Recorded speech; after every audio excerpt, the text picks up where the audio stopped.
Next topic हमारा floods. Flood क्या होती है? ज़मीन पर water causes by the rain, river और flowing there bank.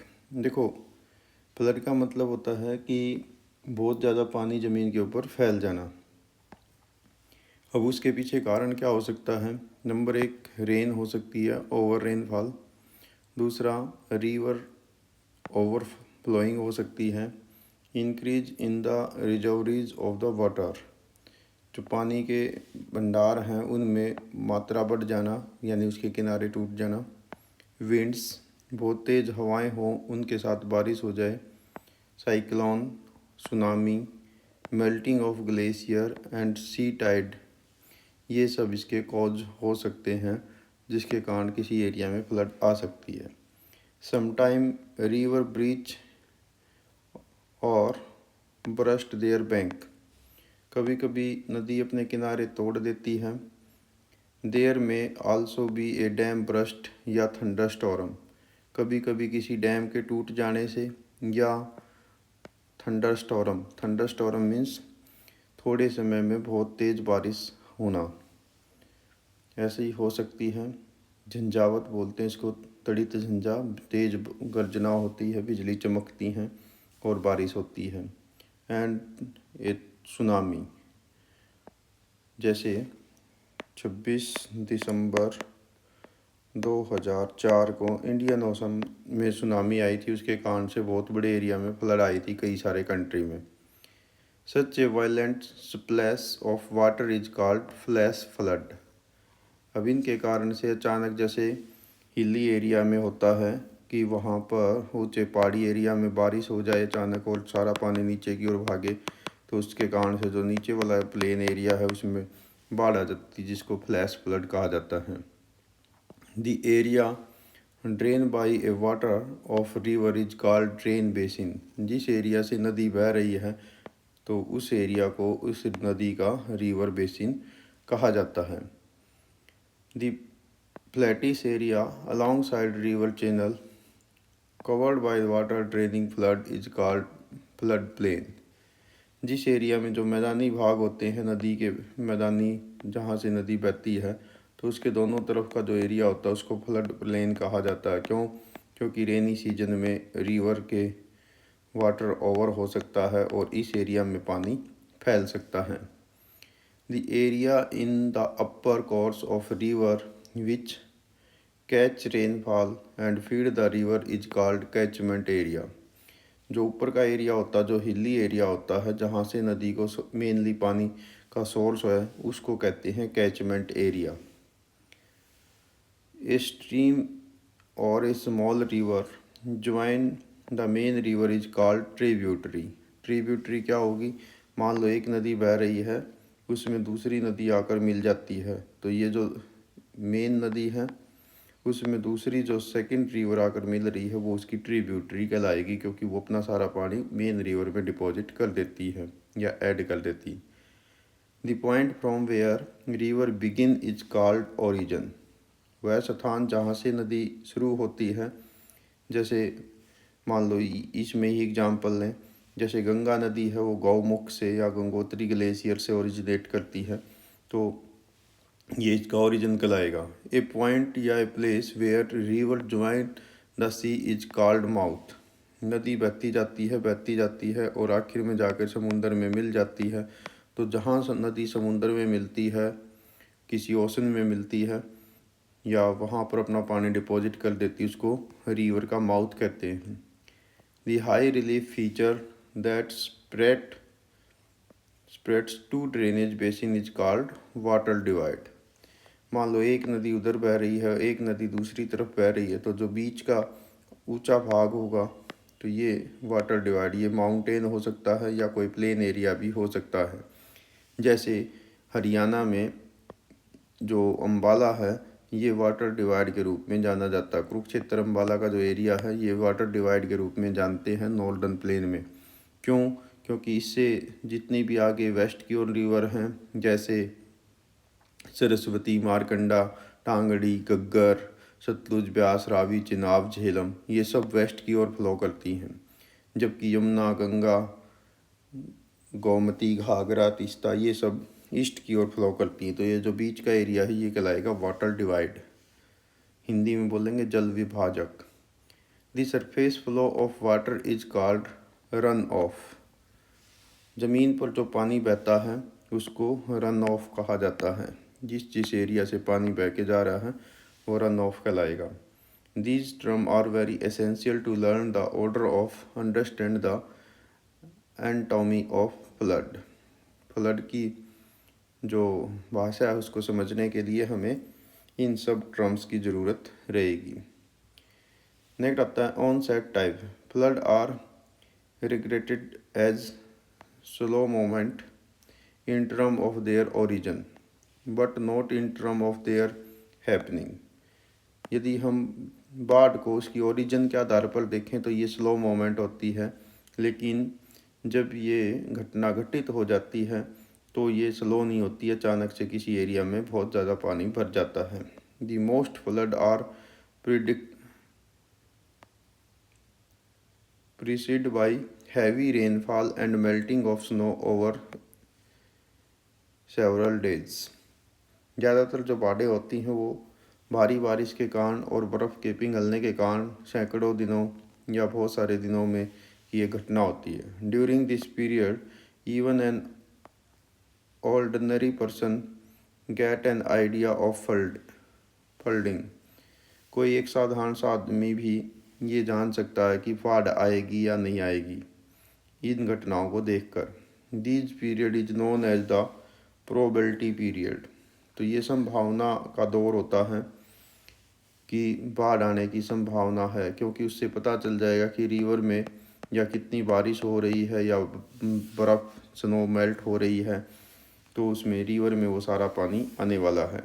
During the probability period to onset of flood. ये जो प्रोबेबिलिटी का पीरियड होता है जिसमें संभावना रहती है कि फ्लड आ सकती है, इस पीरियड को ऑनसेट ऑफ फ्लड कह सकते हैं। देयर इज प्रिस्टेंस या intensity of rainfall, rapid flow and heavy run of.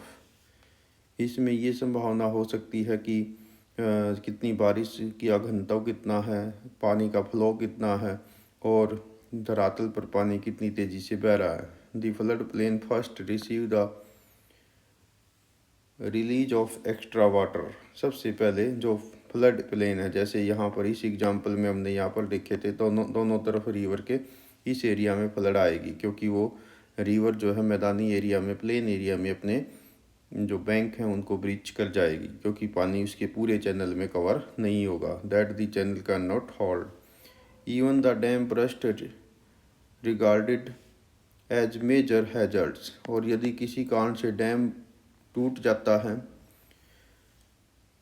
तो उसमें और भी ज़्यादा बड़ा वो आपदा बन जाती है।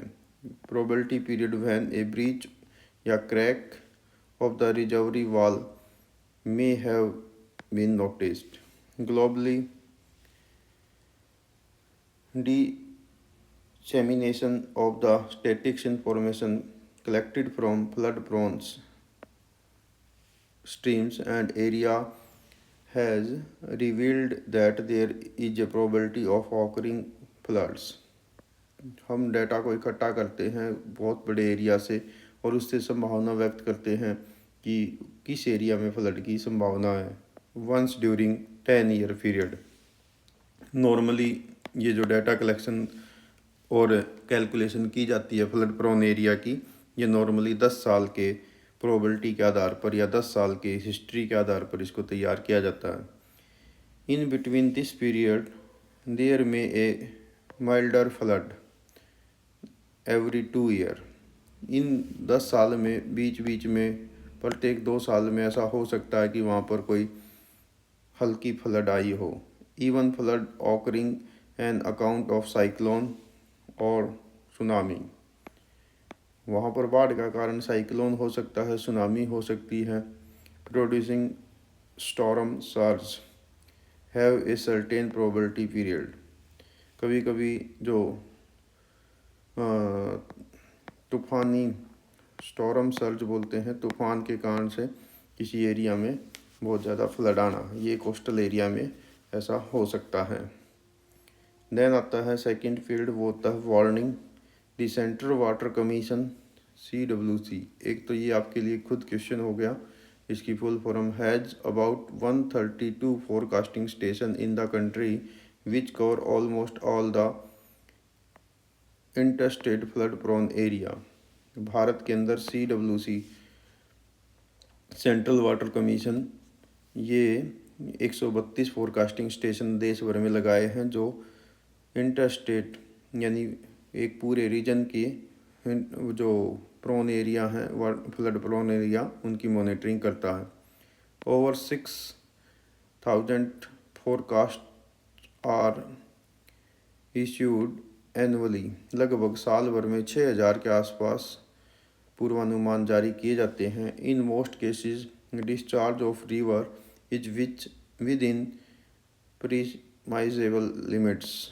ज़्यादातर में क्या होता है कि वो पानी का जो डिस्चार्ज है वो लिमिट में ही होता है। The period off peak flow depend in the given hydrograph में indicate possibility flood above this level, which also serves a warning on TV screen, computer network for flood control personnel in area in which the hydrograph patterns। ये जैसे आप नीचे picture देख रहे हैं, इसमें जैसे आप देखेंगे कि ये जो लाइन है, डॉटेड लाइन, ये दिखा रही है कि नॉर्मली बेस फ्लो ये रहेगा पानी का।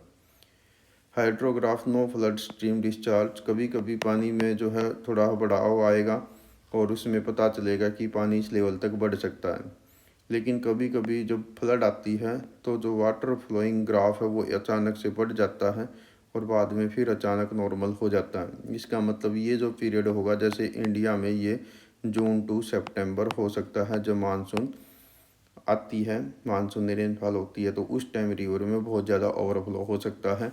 इसका मतलब जो प्रोबेबिलिटी है, पॉसिबिलिटी है फ्लड की, वो जून जुलाई में और अगस्त सितंबर में ज़्यादा है, क्योंकि उस टाइम ओवर रेनफॉल की संभावना होती है।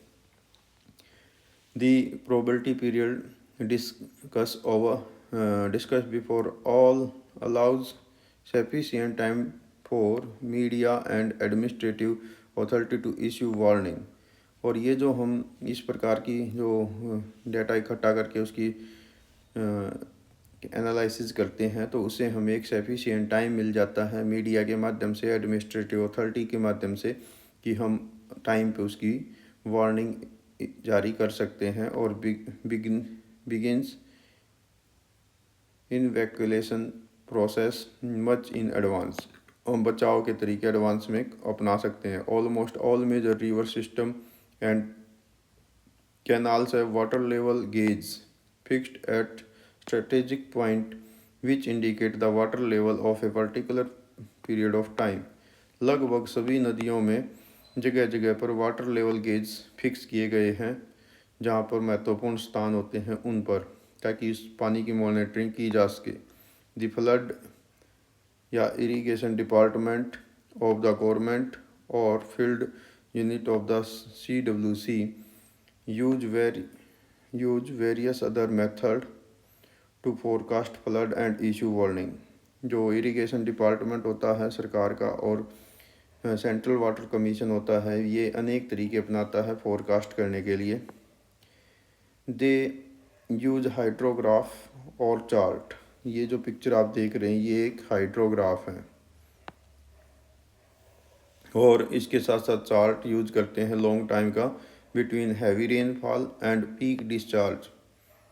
यानी जब भारी बारिश होती है और जब पीक होता है वाटर फ्लो का एनी रिवर में, तो उनके चार्ट का अध्ययन करके भी अंदाज़ा लगाया जा सकता है कि फ्लड कब आ सकती है।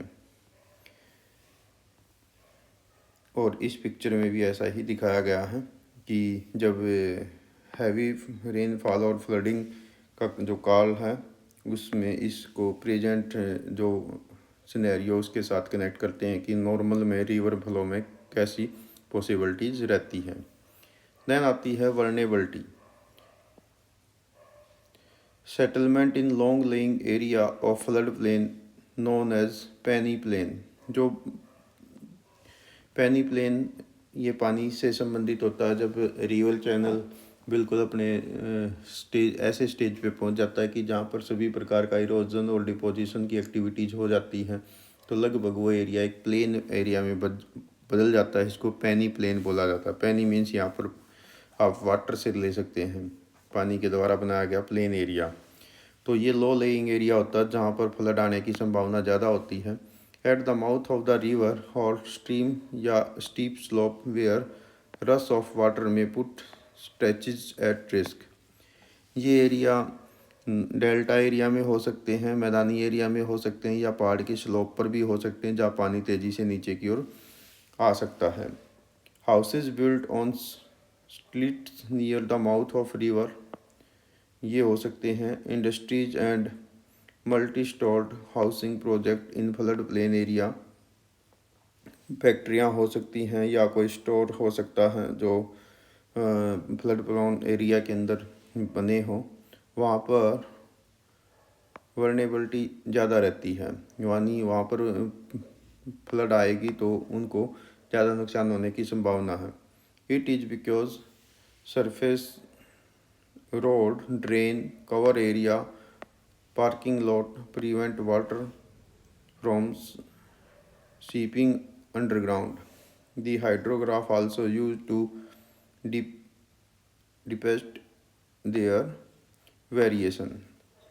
तो इस प्रकार से हम यहाँ पर देख सकते हैं कि ये जो चार्ट होते हैं या हाइड्रोग्राफ होते हैं, ये उस एरिया के अंदर वेरिएशन को दिखा देते हैं। देन आता है टिपिकल इफ़ेक्ट। क्या होगा? नंबर एक, पैनिक हो सकता है, यानी लोग में थोड़ा सा उस बात को लेकर डर हो सकता है। This is almost common to the most hazard, most person having weak physics, old people, children, pregnant mothers die more account, यानी डर हो सकता है। दूसरा, डिजीज हो सकती है। Flood mix up waste and waste water. In India, most flood come during rainy season when it is very warm. Decomposition of the organic matter on a vast scale lead to the spread of the disease such as epidemics, vital infection, malaria, diarrhea. तो ये आप बता सकते हैं, ये water से related कुछ disease हैं जो फ्लड प्रोन एरिया में फैल सकती हैं, क्योंकि जो फ्रेश वाटर है और वेस्ट है वो दोनों मिक्स हो जाते हैं, जिससे वाटर रिलेटेड डिजीज़ हो सकती हैं। देन है फिजिकल डैमेज। क्रॉप जो है वो फ्लश हो सकती हैं in the flood prone area. They have still standing during rainy season when flood come. The sediment transport by the flood cause most damage और to the standing crops. Sediment बहुत ज़्यादा आएगा फ्लड के साथ और वो सारी क्रॉप्स उसके अंदर दब सकती हैं और पानी का जो फ्लो है वो क्रॉप्स को अपने साथ पा ले जा सकता है। Houses at risk. Dam burst on account to the pressure. Landslide हो सकता है। Houses on the slits. Animal shelters also become victim of the heavy rush of water during the flood. Then soil erosion, ये हो सकता है। While the flood receive generally the deposit works. Severe flood cause heavy rain या heavy rush of water and consequently do the work of erosion. जितना पानी तेज आएगा उतना ज़्यादा इरोजन होगा। Even in the area of deposition, soil characteristics also change, especially due to the non-degradable material washed out by the floods. तो पानी जब बहुत तेज़ी से आता है तो वो मिट्टी को इरोजन करके ले जाता है, या वहाँ पर डिपोजिशन भी होता है, तो हो सकता है कि वो जो फर्टाइल सॉइल है उसको अपने साथ बहा ले जाए और वहाँ पर इस टाइप्स की मिट्टी का डिपोजिशन कर दे जो फर्टाइल ना हो। देन आता है मेन मिटिगेशन स्ट्रेटजी। सबसे पहले हमने क्या करना पड़ेगा? नंबर एक करा है नॉन स्ट्रगल मिटिगेशन। मैपिंग हो सकती है। Most major river there flood plain the basin water divide are now fully mapped. अब पूरे भारत में या दुनिया में इनकी मैपिंग हो चुकी है। ये wide variety of computer database also available. The information is often made use by the flood control person in advance. Then the land use control. This was reduced to the danger of the life and probability when water in inundates the floodplain, the coastal area. No major development should be permitted in that area, which also subject of flooding. जिस area में बाढ़ आने की संभावना वहाँ पर सरकार कोई भी मेजर कोई कंस्ट्रक्शन का परमिशन नहीं देती है। Important facility like hospital should be located in the safer and elevated areas. अस्पताल वगैरह हैं वो ऊंचे एरिया में बनाए जाते हैं या ऐसे एरिया में बनाए जाते हैं जहाँ पर फ्लड की संभावना ना हो। Flood forecast and warning, time to time forecasting की जाती है ताकि जो फ्लड का प्रभाव उसको कम किया जा सके। देन होता है structural mitigation, straightening of the channel.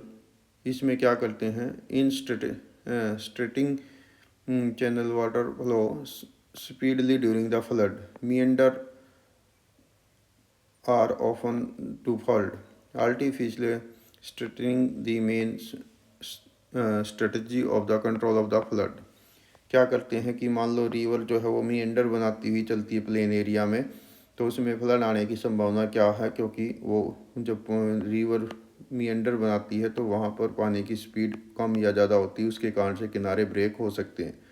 तो कभी कभी आर्टिफिशियली सीधा रास्ता रिवर के लिए बना दिया जाता ताकि पानी जल्दी से कवर हो जाए उस एरिया से। देन है डाइक एंड लीव्स, जो किनारे होते हैं। These artificial embankment to divert the flood of water particular direction. इसमें क्या करते हैं कि रिवर के किनारे पर आर्टिफिशियली बांध बना दिए जाते हैं ताकि पानी सीधा जल्दी से निकल जाए। ठीक है, जैसे आप ये देख सकते हैं डाइक इन नीदरलैंड, यहाँ पर मिट्टी का आर्टिफिशियली बांध बनाया गया है। देन लीव्स होते हैं जो नेचुरली लीव्स होते हैं, नदी के नेचुरल किनारे होते हैं, उनको मजबूत कर दिया जाता है। स्ट्रीम बिहेवियर, देन उसके स्ट्रीम के बिहेवियर को देखा जाता है कि नॉर्मली वो किस टाइप्स का बिहेव करती है। हाइड्रोग्राफ इसके बारे में बता देते हैं, या जो रिवर के वाटर चार्ट हैं वो हमें बता देंगे कि वाटर बॉडी किस टाइप्स का। तो इंजीनियर जो है वो स्ट्रक्चर इंजीनियर बिल्ड करते हैं इस टाइप्स का कोर्स कि रिवर का पानी जो है वो मेजर रिस्क ना प्रोवाइड करे, डायरेक्टली पानी जो आगे बढ़ जाए। This also involve non structural strategy likely zoning, separating flood tracks, embarkment. Then होता है flood proofing. These measures include the following: artificial reservoir in flood prone area with sluice gate and divert flood water into certain direction। जिसमें क्या करते हैं, नदी के रास्ते में कुछ वो बना दिए जाते हैं, हल्के फुल्के गेट लगा दिए जाते हैं ताकि पानी को डाइवर्ट किया जा सके। Sand bags to block flow of the water in a certain direction, और मिट्टी के जो बैग्स होते हैं जिसको हम नॉर्मली भाषा में कट्टे बोलते हैं, तो कट्टे में मिट्टी भर दी जाती है और नदी के रास्ते में उसको लगा दिया जाता ताकि नदी का रास्ता चेंज किया जा सके। इसी प्रकार से दर्न करा है constructing platform and elevation. During the Indus valley civilization houses were constructed elevated platform as a safety measures against the floods. In many Nordic countries which are below sea level, the platforms construction even today. Settlement are founded on their platforms.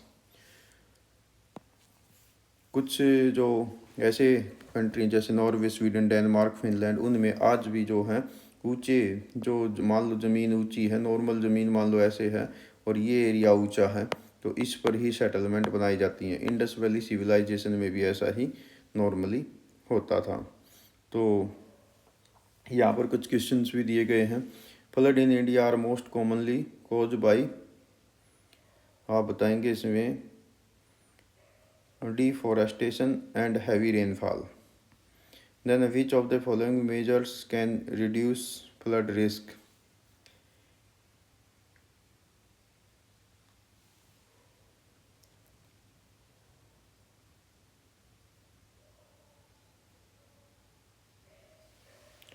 Afforestation ही कर सकते हैं हम। पेड़ होंगे तो पेड़ पानी के फ्लो को रोक देते हैं।